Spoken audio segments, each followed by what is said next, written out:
მშვიდობის 16 საათი 15 წუთი გახლავთ რადიომედის დღის არხის ფორმატში განვაგრძობთ მუშაობას სტუდიაში რეჟისორს ბატონ გიორგი ხაინდრავას მასპინძლობთ გამარჯობა. გამარჯობა, მოგესალმებით. მოგესალმებით თქვენ სვენელს. მადლობა სტუმრობისთვის, ბატონ გიორგი სთან ერთად, ბატონ გოგასთან ერთად ჩვენ უნდა ვისაუბროთ 7 ნოემბერზე, იმ თარიღზე, რომელიც 18 წლის გავლის მიუხედავად რჩება მეხსიერებაში და რაღაც წარუშლელია თანამედროვე ქართული ისტორიის. არა მარტო მეხსიერებაში, დღის წესრიგში რჩება ის პრობლემები გარკვეულწილად სხვა მხრიდან, სხვა ელფერით, მაგრამ პრობლემები დღის წესრიგში რჩება ის პრობლემები განსაკუთრებით იმედისთვის. კი, არის ეს მომენტი. ბატონ გოგა, მე ერთის მხრივ თქვენი ემოციურ დონეზე და როგორც იმ რეალობაში მყოფი ადამიანის კიდევ ერთხელ გახსენებასაც მოვისმენდი, შეფასებასაც მოვისმენდი, მით უმეტეს ამდენი წლის შემდეგ და მე გარკვეულ პარალელებზეც ვისაუბრებდი თქვენთან ერთად. ამ კუთხით მე მინდა გავიხსენო ეთერში შემოსვლამდე ჩვენ ვსაუბრობდით, მეც იმ დილით მუშაობდი, ეთერში ვიყავი, პირველი ჩართვა ქონდა პარლამენტის წინ კიბეებზე, ყოფი მოშიმშილეების წინაშე დასუფთავების სამსახურის ფორმაში გამოჩენილი ადამიანები და შემდეგ უკვე პროცესები, რომელიც დილიდან დაიწყო და საღამოს დაგვირგვინდა ტელი და რადიო იმედის დარბევით და სპეცნაზის შემოსვლით.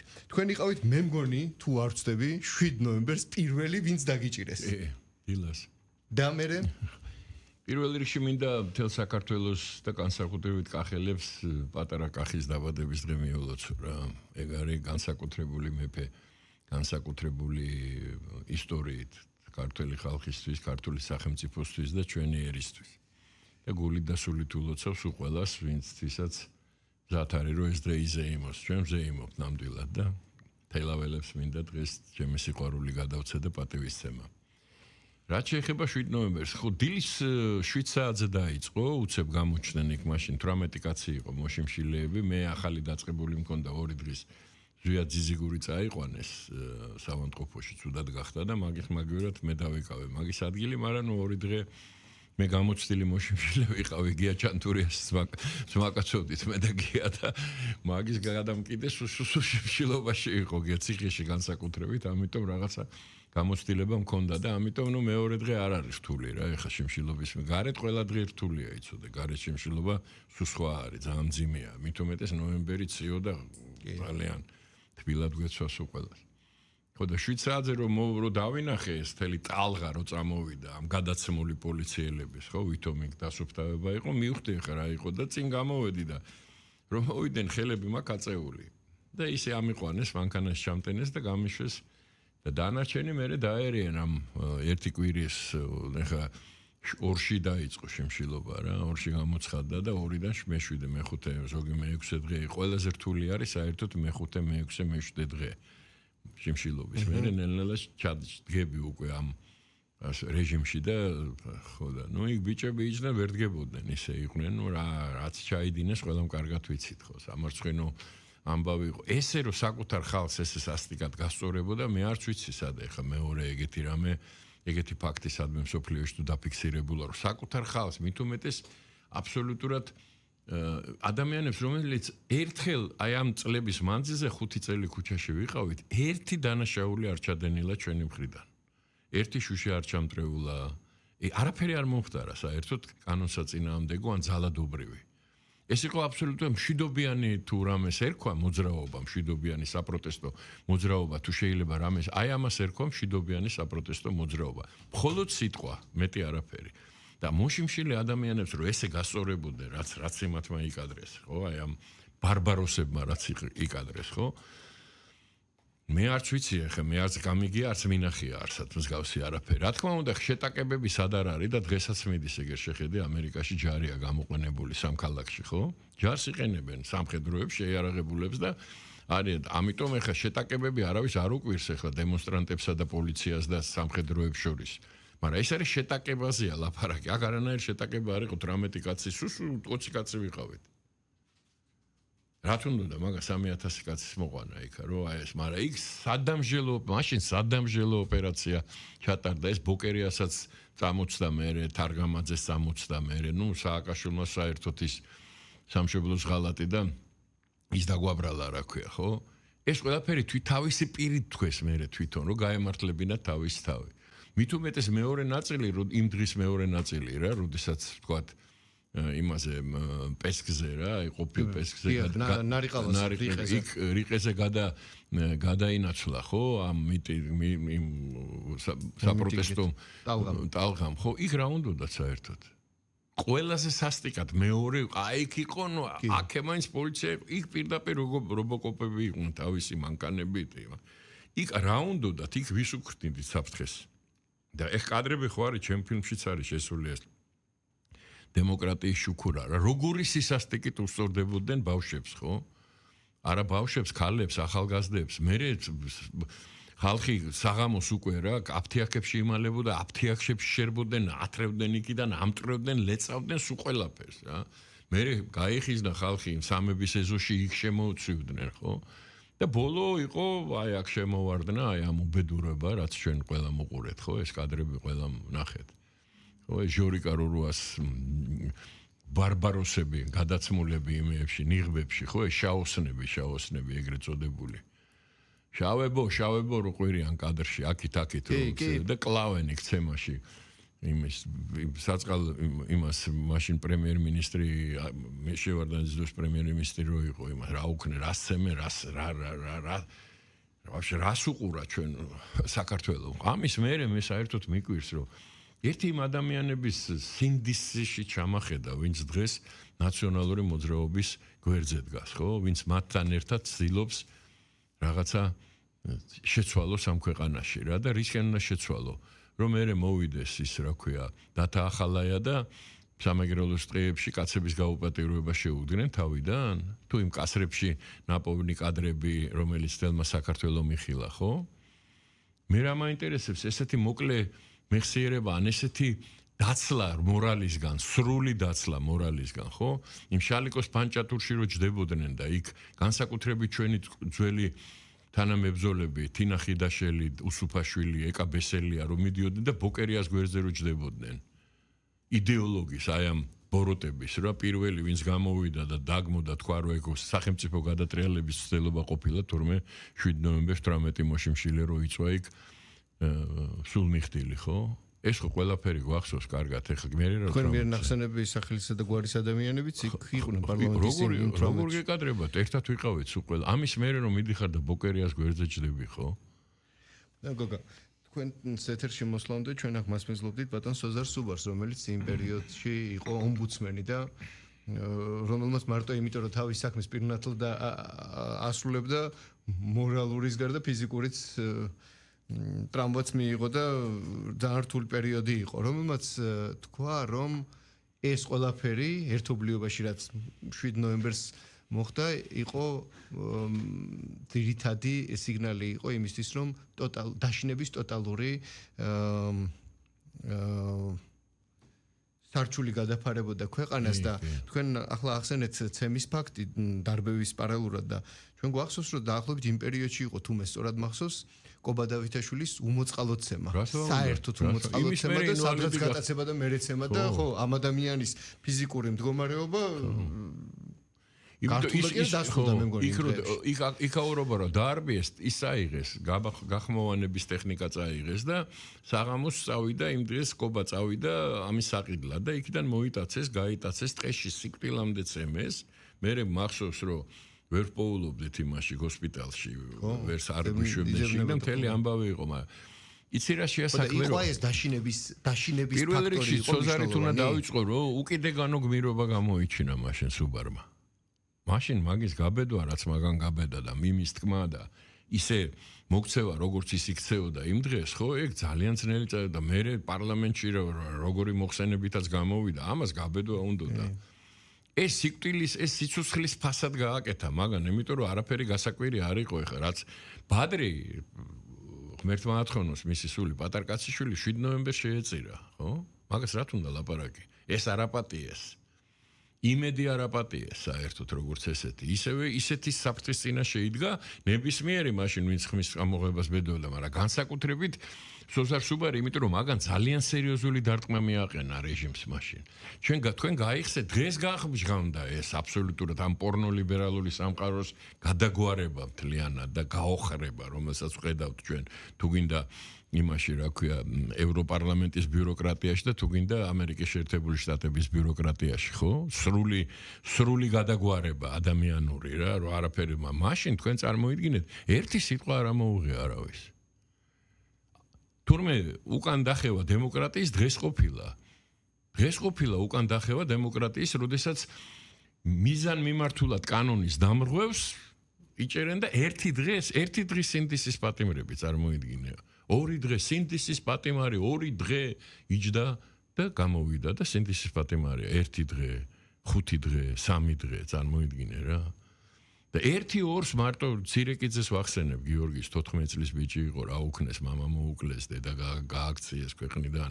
თვითონ რა ხდებოდა საერთოდ აღარ ვლაპარაკობ თეთრაძეზე. წამებაში სული ამოხადეს, 5 დღე აწამებდნენ, ფილმი მაქვს მაგაზე გადაღებული. მთელი. და ეს დღეს ეს ადამიანები როგორ უნდა დაუძახო მაგათ, ხო? გუშინდელი წერილი ნახე ამ იმისი რა ქვია, ამ გადაგვარებული არსების რა. სასწაულია რა, რას ხედავ და რას უსმენთ, ხო? და მაგრამ მთელი გამოიყვანეს ამ 10 წლეულების მანძილზე ეს ფული იხარჯებოდა იმაში, რომ გამოეყვანათ ის ჯიში, არც ბიჭია, არც გოგოა, არც ქალია, არც კაცია, არც ქართველია, არც ევროპელია, ვინ არის, რა არის, არავინ არ იცის. 19-20 წლის გოგოები ქუჩაში დგანან, უკანასკნელი სიტყვები, ბილწი სიტყვებით იგინებიან, მღერიან და ამას თვითონ იღებენ და დებენ იმაზე ქსელში, ხო? შენ წარმოგიდგენია როგორ არის გადაგვარებული ქართველი ქალი საქართველოში განსაკუთრებული პატივისცემით იყო, ყველაფერი დედასთან არის დაკავშირებული და ქალთან, დედა ბოძი, დედა სამშობლო, დედა რა, ყველაფერი დედა ქალთან, ხო? ესეთი პატივისცემა, როგორი დედოფლები ყავდა, ქეთევანი, თამარი, რა ვიცი, რუსუდანი და როგორი პატივისცემა არის, ხო? ყოველთვის იყო სადამდე მიიყვანეს. რომ 19, 20, 21 წლის გოგო უკანასკნელი სიტყვებით იგინება და ამას თვითონ იღებს და მოწონს და დებს ქსელში. მაგრამ ამას 30 წლის განმავლობაში ეს ფულებს სულ რო გვაყვედრიან, რომ აი მილიარდები ჩაიდო. აი ამაში ჩაიდო, რომ აი გამოიყვანათ ეს გაუგებარი არსებები სამწუხაროდ. მე მაგაზე გული მტკივა, ჩემი შვილიშვილები უკვე, ჩემი უკვე შვილიშვილები, ჩემი მეგობრების, ნათესავების, მეზობლების, თუ უბრალოდ ჩემი ერის წარმომადგენლები არიან, ეგეთ მდგომარეობიდან შეიძლება მიიყვანო. ხალხი რო 365 დღე თუ 340 დღე ყოველ დღე გამოდიოდა იმისთვის, რომ ქუჩა გადაკეტო. მიზანი შეიძლება იყოს ქუჩის გადაკეტვა. ქუჩის 15 წუთით. და აი ვაშა და არის ერთი ზეიმი. გადაიკეტა და რა მერე? ნუ გადაიკეტა და 15 წუთში გაიხსნა, ხო? და რა მერე? შედეგი რა არის? მიზანი რა არის? ქუჩა გადაკეტე. მერე ერთადერთია მიზანი, რომ აი მერე შახინები, ვირსონები, ის რო არის, რა ქვია, კალასი და მარტაკოვსი წარმოიდგინე რა, გაფართოების კომისარი ევროკავშირის. აღმოჩნდა, რომ იყო დამსმენი. სლოვაკეთში გამოქვეყნდა წერილები და დადეს დოკუმენტები, სადაც ჩანს, რომ ეგ იყო დამსმენი, კგბ-ს დამსმენი იყო თავის დროზე. კუბილიუსი იყო ჩეკისტი პირდაპირ იმისი პარტიის, გარბაჩოვის პარტიის წევრი, როგორც ეს იუნკევიჩიანი და ასტორევიჩუსი თუ ვიღაცა დაუძინებელი მტრები საქართველოს სახელმწიფოსი. რატო იცი? ჩვენ გვაბრალებენ იმას, რასაც თვითონ აკეთებენ. წარმოიდგინე, აღმოჩნდა, რომ ეს ჭრდილოვანი ფლოტი რო არის რუსეთის, ხო? სანქციების შემდეგ ესენი ამარაგებენ იმეებით საწვავი და ეს აზეხარ გადაგვარდა მსოფლიო აბსოლუტურად და ამ გადაგვარებული მსოფლიომ მაშინ ჩვენ მაგის ჯერჯერობით არ გვესმოდა ან რაღაც საზოგადოება არ იყო მზად რომ ეთქვა რომ ეს თქვენ ნაძირლებო, თქვენ ვიღაცები ხართ, უცხოელები ხართ, თუ აკაურები თუ იქაურები, რას ერჩით ამ ქვეყანას? დემოკრატიის შუქურა დაარქვეს უსასტიკეს რეჟიმს. ისეთი რამეები ჩაიდინა სააკაშვილმა და მაგის რეჟიმმა, რაც არც ნაცისტებს გაუკეთებია და არც ბოლშევიკებს სისხლში ჩააღწევს. თავისი ქვეყანაც, ევროპული ქვეყნებიც და რუსეთი, საბჭოთა კავშირი, საქართველო და ყველა, ხო, სისხლში ჩააღწევს. ცოცხლად წვავდნენ ებრაელებს, ღუმელებში, მაგრამ კაცებს არ აუპატიურებდნენ მასიურად. არ აუპატიურებდნენ კაცებს. ეგ სააკაშვილის გარდა არავის არ უკადრებია. და მე მაინტერესებს ერთ-ეს ხაზარაძე, ჯაფარიძე, ისინი ვინც არიან ეს პოლიტიკოსები, სარვალ ჩახტილი, გირჩი და ისინი. მაგათ გვერდზე როგორ ჯდებით? ბესელიას მინდა ვკითხო. ბოკერიას გვერდზე როგორ ჯდები? კაცებს აუპატიურებდნენ, იმ კაცის გვინვა არ დამავიწყდება არასოდეს სამეგრელოში იმაში მიწურში რო აუპატიო. კაცი წაიყვანეს, ვიაგრა დაალევინეს, მოიყვანეს უკან და ამის მერე მაგათ გვერდზე როგორ დგები? ხელს როგორ ართმეო? გამარჯობას როგორ ეუბნები? 26 მაისს რაც ჩაიდინეს აკა ხო ცოცხლად ხოცავდნენ პირდაპირ რა ხომ ნახეთ იქა ორი კაცი მოკლეს და იმ სახურავზე შემოაგდეს რა იმათთან ერთად უბრალოდ ხო რაღაც ელემენტარული მორალის რომელ მორალზეა ლაპ იმათთან ერთად როგორ ხარ საერთოდ ვიღაცა ვინც გინდა იყავი ხო და ისენი რო აქვთ რა ქვია ეს საროსკიპოები რო გახსნეს და მედიას რო ეძახიან და ჟურნალისტებად რო მოაქვთ დავი შენ გესმის რა პროპაგანდას ახორცე რას აკეთებენ რა შვებიან ხო ან ესენი ვითომ პოლიტიკოსები რო ქვიათ ხო დადიან მთელ სოფლიოში და ცილს წამებენ საქართველოს და სულ საქართველოს ზურა და გოგა ხო არა საქართველო ეს ხო ილექება იქ ყველგან რომ საქართველო მისქნა საქართველო მესქნა საქართველო ოკუპანტთან თანამშრომლობს უკრაინის წინააღმდეგ გამოდის რეზოლუციებს ხელს არ აწერს შავი ხვრელია ეს ხო სუტყვილია თავიდან ბოლომდე ეს პარიზელი ქაჯუნა რო დადის და წანწალებს თემ სოფლიოში და რას ჩადიან წარმოიგინე რას კადრულობენ ეს მოკუჩავა ეს ჭიაბერაშვილი ეს გიგი წერეთელი და ისინი ხო დაწანწალებენ თელ სოფლიოში და ჩირხსკებენ საკუთარ ქვეყანას საკუთარი შვილების მომავალს ყველაფერს აკეთებენ იმისთვის რომ ვიზა ლიბერალიზაცია გაუჩერეთ ვიზა ლიბერალიზაცია დახრეტეთ ვერ ამბობენ ხმამაღლა თორემ მაგასაც სიტყვა აგერ მაგას იძახის რა ანთროპოლოგიურად სხვადასხვანი ვარ თუ ისინი გრუზინები არიანო სააკაშვილი იძახის და ჩვენ ქართველები ვართო ანთროპოლოგიურად განსხვავდებით ერთმანეთისგანო და ფაშისტური მანიფესტი დადო რა გუშინ ფაშისტური მანიფესტი გამოაქვეყნა სააკაშვილმა ფაშისტური რაც არის მის სულში მის გონებაში მის მენტალობაში რაც იყო გუშინ გამოაქვეყნა 18 წლის თავზე გამოაქვეყნა ის რითიც სულდგმულობდა 18 წლის წინ 7 ნოემბერს ეგა ბოკერია და თარგამაძე და მთელი ეს ბარბაროსების გუნდი ხო ხელისუფლებაში ვინც იყო ბატონ გოგა თქვენი საუბარი დაიწყეთ ერეკლეობის თემატიკით და დღეს 305 წელია დაბადებიდან ამ მეფისა და მე მგონი ეს იშვიათი მეფეა და იმ იშვიათი მეფის სასახლე შემოგვჭა ერთადერთი მე მგონი ამ ჩვენი ალბედით ისტორიიდან ხო ისტორიიდან აი ჩემთვის ის ყველაზე გული სასახლე იცი რა არის სასახლე არის ხაზარაძის ცოლმა ისე რომ ხაზარაძემ არ იცოდა მიარქირავა იმას რა ქვია ფიშერს ხაზარაძემ არ იცოდა რომ მაგისმა ცოლმა თურმე ფიშერს მიარქირავა ის არის სასახლე და ერეკლესი სასახლე როგორ არის ჩვენ ვეძახით სასახლეს ხო და ყველაზე გული შემძრელი არის ჩემთვის ერთი ოთახი რომელშიც ის დაიბადა და რომელშიც გარდაიცვალა ჩვენ რომ შევხედოთ ისტორიკოსების საქმეა რა თქმა უნდა და ზოგადად თანამედროვე ადამიანებს ალბათ გვიჭირს ისტორიის სხვადასხვა მოვლენას ფაქტ შევხედოთ იმ პერიოდის გამოძახილით და პრიზმით იმიტომ რომ ჩვენი გადმოსახედიდან უყურებ და ეს ასე არ არის ეპოქა და სხვაობაა მართალია ეს სამი საუკუნის წინანდელი ამბავია და იქ სხვა სირთულეები იყო სხვა გამოწვევა იყო თუმცა გადის საუკუნეები და საქართველოს იმიტომ რომ ერთ კონკრეტულ გეოგრაფიულ მდებარეობას არ სცილდება როგორც მიწადმოქმედი კულტურის შექმნელია და არის აქ და იქნება მართალია სხვა ეპოქაში სხვა იმპერიებია სხვა სირთულეებია მაგრამ თითქოს მოვლენათა ძაფის ერთი სპირალია აი ამ დიდ გეოპოლიტიკურ სივრცეში და რთულ მოცემულობაში დიდ ქვეყნებთან დიდ იმპერიებთან მოთამაშეებთან უნდა მოძებნო შენი გზა და ლავირებისთვის აი ხა ჩვენ მე არ გეკითხებით როგორც ისტორიკოს მაგრამ თქვენ როგორც რეჟისორს რადგან დღეს მეფე ერეკლეს დაბადების დღეა, პირობითად იმ ადამიანმა მიიღო ის გადაწყვეტილება, რომელმაც სტრატეგიული პერიოდი უახლოესი საუკუნეებისა განსაზღვრა. და იმ მოცემულობიდან გამომდინარე მიიღო ერთი კონკრეტული გადაწყვეტილება. დღეს ჩვენ ვართ იმ მოცემულობაში, როდესაც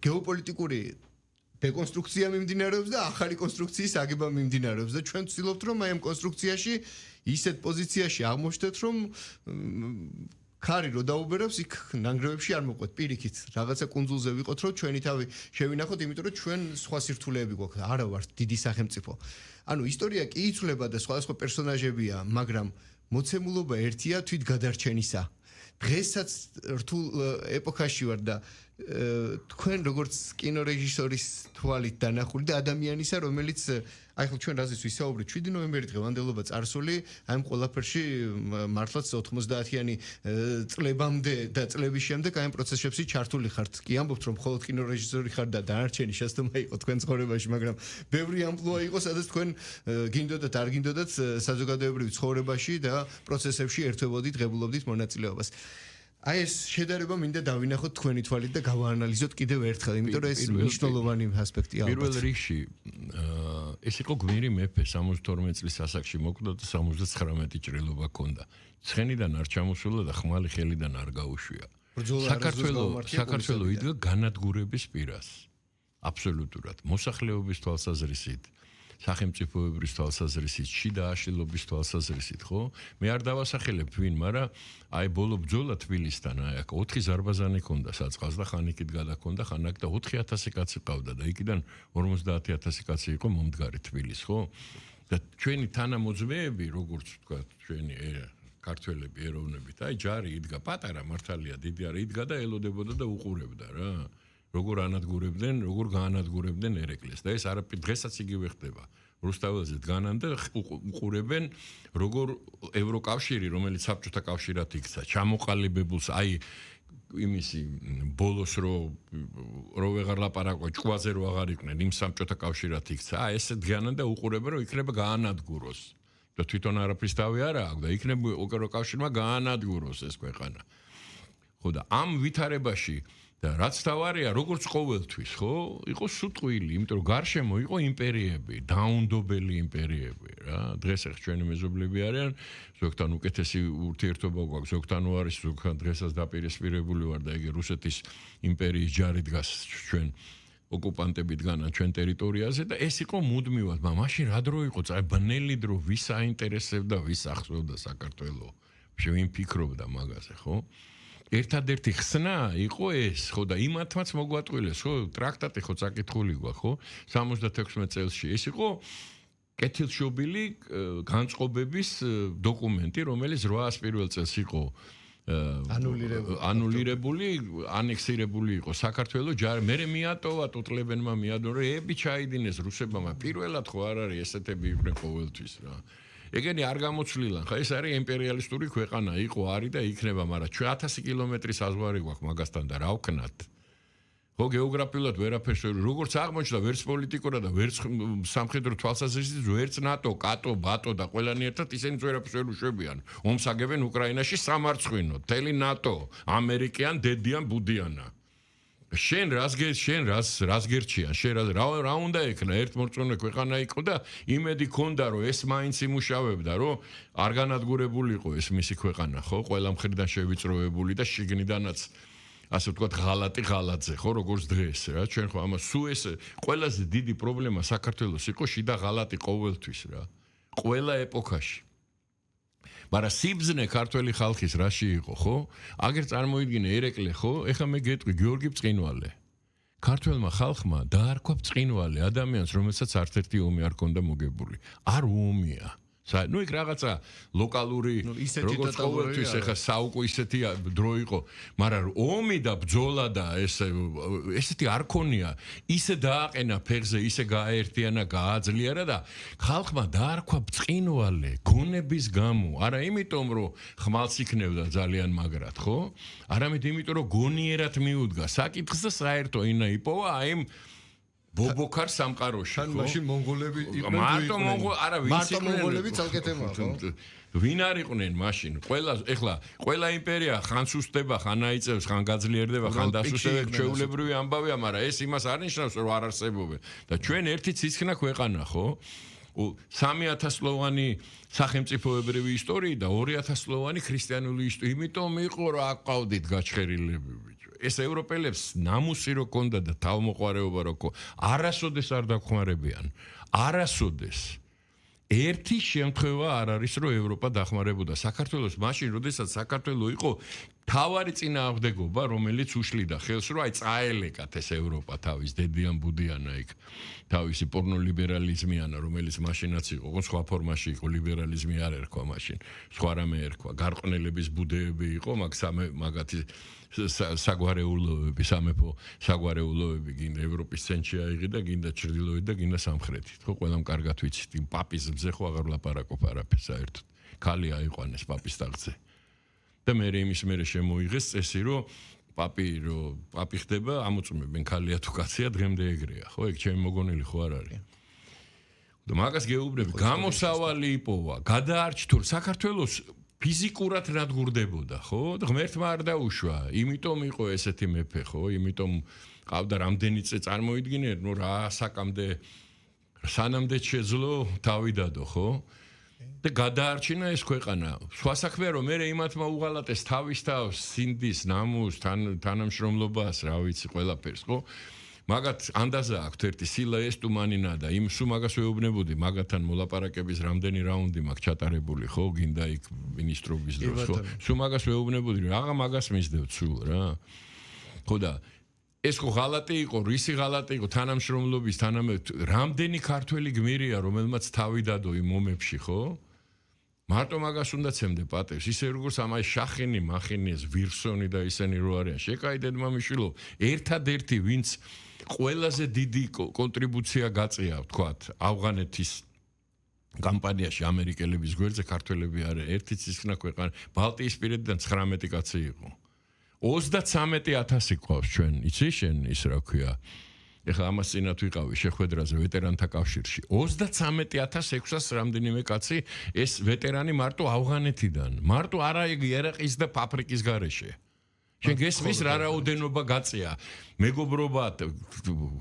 თანამებრძოლობა ხო ერთგულება და პასუხად რას ვიღებთ ეს სამარცხინო ეს კრეტინი ჩამოყალიბებული ეს ვილსონი შახენი და ესენი წერილს უწერენ რუბიოს გუშინ გამოქვეყნდა რო USAID დაიცავითო USAID-ის ყოფილი თანამშრომელი ქართული ოცნების იმისგან ამ და ის USAID-იმ რუბიონ გააუქმა თვითონ. წარმოიდგინე შიზოფრენიის დონე ვისთანა გვაქვს საქმე საერთოდ. ან ისინი რა დღეში არიან იქა ხო? ნიუ-იორკის მერი გახდა კაცი რომელიც 18 წელსი ჩამოვიდა უგანდიდან, აფრიკიდან წარმოშობით არის ის ინდოელი ხო და პირველი სიტყვა რაც თქვა რომ ტრამპ მის მენმეო იცოდეო მე მოვედიო და დამთავრდა თქვენი ეს აიმიგრანტი ჩვენი ქალაქიაო ნიუ-იორკზეა ლაპარაკი ნიუ-იორკზე წარმოიდგინე ნიუ-იორკი არის ბოძი დედაბოძი რომელზეც დგას ამერიკის შეერთებული შტატები ვაშინგტონი დედაქალაქი და სიმბოლოა და ნიუ-იორკი არის ძალა ხო მან მის გარშემო დატრიალდა ყველაფერი და იძახეს ჩვენიაო ეს ქალაქიო დამთავრდა შენი თემაო აი ამის მოწმენი ვარ უკვე ამას ხედავთ როგორ ჩამოიშალა ეს სამყარო ეს სამარცხინო პორნოლიბერალური სამყარო ჩამოიშალა წარმოიდგინე ვინდგანან ევროკავშირის სათავეში რა ერთხელ მოისმინო მარტო დებატები ევროკავშირში რასაც ეუბნებიან ამ ფონდერ ფაიზერ შემეკთამეო და საქმეებს უდებენ მეკთამე დგას სათავეში მერე კალასი დგას რომელმაც თქვა რომ მე არ ვიციო ჩემი ქმარი ბიზნესი მე საიდან უნდა ვიცოდეო ქმარზე ლაპარაკობს წარმოიდგინე არ ვიციო თურმე რუსეთში მილიონობით ფულს შეულობს, ხო? მერე მარტა კოსი, რომელიც უშიშროების დამსმენი აღმოჩნდა, ხო? მერე ის რო არის ჰიპერია თუ ტრიპერია ის რა ქვია, ქალი რა, გამოდის წარმოიდგინე სალივანმა წერილი დაწერა, ხო?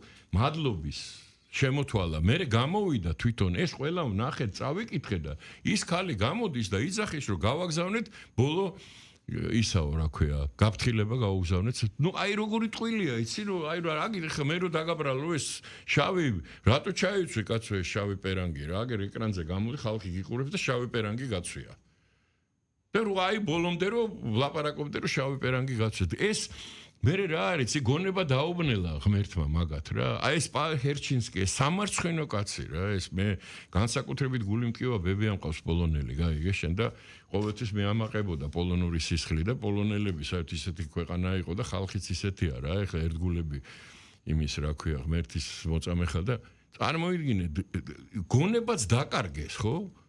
მთელი წელიწადი რის გამოც საქართველოს ედავებოდნენ და რის გამოც მხარს უჭერდნენ და ფულს იხდიდნენ ამ იმეებში, აქციებში, აქციას შეიძლება დაერქვას იმას, რაც ხდება რუსთაველზე. დღეს დილას წერილი მიიტანა, სადაც წერია, რომ 5 თვით ადრე ვიდრე ირაკლი კობახიძემ თქვა, რომ ჩვენ ვაჩერებთ მოლაპარაკებებს, ევროსაბჭომ გააჩერა მოლაპარაკებები საქართველოსთან. და კობახიძემ უბრალოდ თქვა, თქვენ გაჩერებული გაქვთ და მაშინ ჩვენს გავაჩერებთ და 28 წლამდე სანამ არ დავამთავრებთ ამ თქვა მოთხოვნილებებს, ვალდებულებებს, მანამდე არ იქნებოდა. ამაზე ატეხეს ამბავი, რუსული კანონის არ იყოს. ფარახო საქართველოში რუსულია, ამერიკაში ამერიკულია, საფრანგეთში ფრანგულია და რუსი საქართველოში რუსულია. და როგორ ამოიყვანეს ყველა მთელი აგენტურა ამოწიეს, წარმოიდგინე, საეკლესიო აგენტურაც ამოწიეს, ხო? ის ყოფილა თურმე ეგზარხოსი დაუნიშნია ოწმენდეს და უნეტარეს მეუფეშიოს სახელით. ეგზარხოსი, რუსი. შენ გესმის ვისთანა გვაქვს საქმე და რაზეა ლაპარაკი? და ეს ხო პირდაპირ აგერ სახე ხელის გულზე დევს, ამას მე და შენ ხო არ ვიგონებთ. მოტრიალდები და დაინახაო. ამ წერილს ხერჩინსკიმ რომ მიიტანა, ხო ყველა ჩვენთაგან შეგვიძლია ვნახოთ, რომ წერია, რომ 5 თვით ადრე ევროსაბჭომ გააჩერა მოლაპარაკებები საქართველოსთან. 5 თვის მერე თქვა კობახიძემ, რომ კი ბატონო, მაშინ ჩვენს გავაჩერებ და 28 წელს დაველოდებითო, როცა თქვენ გახსნით ამ მოლაპარაკებებს. ამას რა მოაყოლეს, ხო წარმოგიდგენია?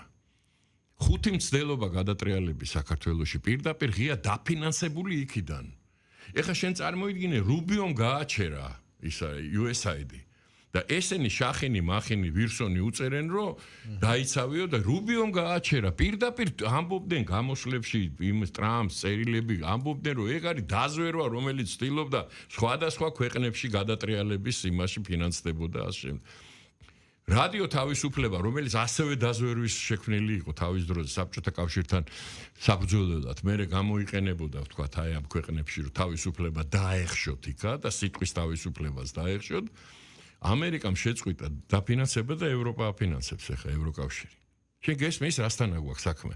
და აქ დგანან ვიღაცეები და ევროპაში გვეხაჩევი, ევროპა და იმ ევროპაში კანონი მიიღეს, რომ 9 წლის ბავშვს ისე შეუცვლიან იმას და 8 წლის და 10 წლის ბავშვს ქეს ისე შეუცვლიან, რომ შენ უფლება არ აქვს რომ გააპროტესტო ოჯახმა. დაგიჭერენ. და ეს ეხება არა მარტო წევრებს, არამედ მოლაპარაკებაში მყოფ ქვეყნებს. ეს იგი ჩვენს გვეხება. ხო, რას გითხოვენ ჩვენგან ორ რამეს, ხო? ამაზე აწყობილი ყველა წერილი, ყველა კომუნიკე თუ ყველა რეზოლუცია თუ ყველაფერი ამაზე აწყობილი, რომ ეს ორი კანონი გააჩერეთ. ეს პირველი რომ გამჭირვალება იყოს და ვიცოდეთ ეს ფული რომ შემოდის, ეს ბნელი სოროსის ფული, ამ ანტიქრისტეს ფული, ხო? ამ ბოროტების სიმბოლოს ფული, ხო? პირველმა ვინ მიულოცა იმას? კომუნისტმა რომ არჩევნები მოიგო ნიუ-იორკში, სოროსის შვილმა. სურათია, იგერ ერთად განან. ჯერ გამოცხადებული არ იყო ბოლომდე. შედეგები ოფიციალურად უკვე იცოდნენ, თქვათ, exit poll-ები ხო ტარდება და უკვე მოულოცა. მაგის მოყვანილია. მაგათმა მოიყვანეს. ხო გესმის რისთვის მოიყვანეს? სოციალისტია ოფიციალურად. კომუნისტი მოიყვანეს ნიუ-იორკის მერად. შენ გესმის რაზეა ლაპარაკი, ხო? და ამ სულ ყველაფერს ქართული საზოგადოება ხო უყურებს, ხო? და მაგაშია საქმე, რომ გაიზარდა ეს საზოგადოება. ეს ყველაფერი ქვემოთ დაიტოვა, ვეღარ ატყუებ. ვეღარ მოატყუებ. ვერ იზავ იმას, რაც შეგეძლო სააკაშვილის დროს იმისი დემოკრატიის შუქურად რო გამოაცხადა, ეს სისხლის მსმელი, ეს ბოროტების არსება, რომელიც იმაზე ლაპარაკობს, რა ქვია, ჩვენ ანთროპოლოგიაზე რა, და ისინი სხვები ყოფილან და ჩვენ მართლა ეგრეა, ისინი სხვები არიან და ჩვენ სხვები ვართ, მართლა ეგრეა. უბრალოდ მაგათგან განსხვავები ჩვენ მაგათ არ ვესვრით და არ ხოცავ და ისინი ხოცავდნენ ჩვენ რა, აი ეგ არის განსხვავება. გასაგებია, მადლობა